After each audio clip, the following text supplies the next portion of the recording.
Let's get rid of all of this commented out code because it's not necessary anymore, and that is just taking up space that it's not necessary. Everything is there. We have that. Let's see, what else can we do? Okay, that's totally fine. In fact, for now, because we understand how to create other kind of microphones, we can just go ahead and get rid of all of this, because you should have this right now. Let's get rid of this. And I don't need this. Okay, save, give a run and see. All right, so we still see things happening there. That's very good. Now, we talked about a constructor earlier, and we understand what a constructor does and all the great things. However, you notice every time we want to create a new object or a new different microphone, we'll have to go do the same thing. Meaning, if I want to create, let's say, a new kind of microphone, I can say microphone, again, using that class type, new mic, and I say new microphone as such. And I always have to pass this name, color, and model. So I'm going to say new mic, color is going to be green, model is going to be something like that, okay? That's what I always will have to do. Now, although this is great, but it doesn't give all the flexibility that we want, okay? Now, what we can do now is for every class that we create, we can actually create also multiple constructors. That is the beauty of Java. So here, we said before that every class has this implicit constructor that comes with, as long as we don't create our own, right? So the moment we create one constructor, the implicit empty constructor is gone, the first one that we saw. So to actually reclaim it, we have to create a new one. So I'm going to say public, I'm going to say microphone as such, and then make it just like that. So this is indeed a new constructor, which we've added to our microphone. If you save this, you notice that now if we come down here, I can create this microphone using that constructor that we created, meaning this one here, right? The second one, the bigger one.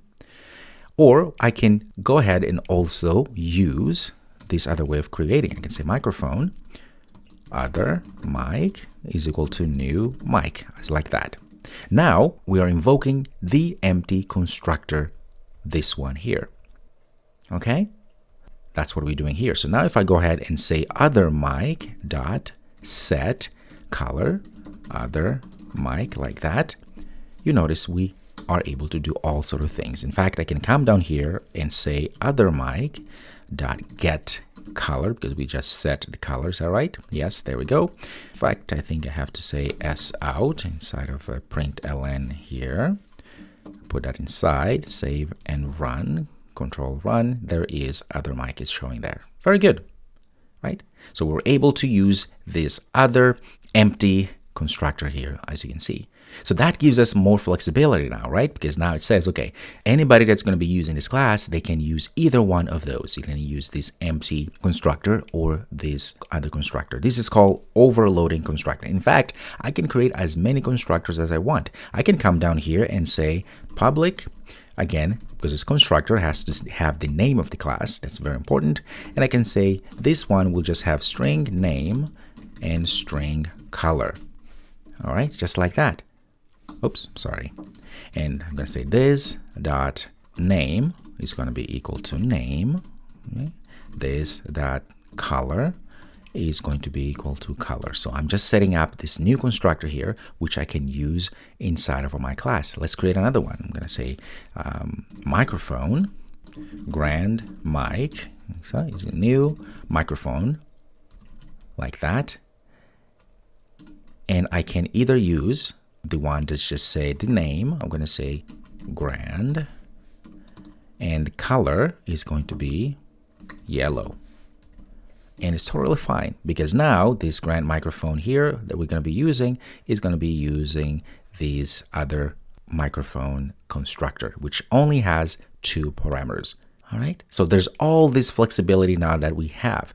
Now, here's the thing. If I were to add another parameter here that says int model, what do you think is going to happen? Aha, we have a problem, because now what's happening is that our parameters, right, that we're passing are the same as the previous one. So the one caveat here is that when you create multiple constructors for your classes, you have to be careful not to have the same number of parameters, because then it's going to say, well, you already have that, which makes sense, right? Because all of them, because their constructors have the same name, as we said before, as the class name. The only differentiation here, when we are overloading, it has to be the number of parameters. That's why this is not helping. However, if I say something else instead of model, say capacity, whoops, like that. Okay, so we can't do that. We can add something else, string manufacturer, like that. That still works. I can keep adding more and more and so forth. Okay, so that is the contract that you will have now with different overloading, as we call it, constructors. So now you can start giving a little bit of more pizzazz to your classes and give it a little bit more flexibility for the creation of the objects. Okay, so we have 1, 2, 3 constructors. Okay, this is what we call overloading constructors.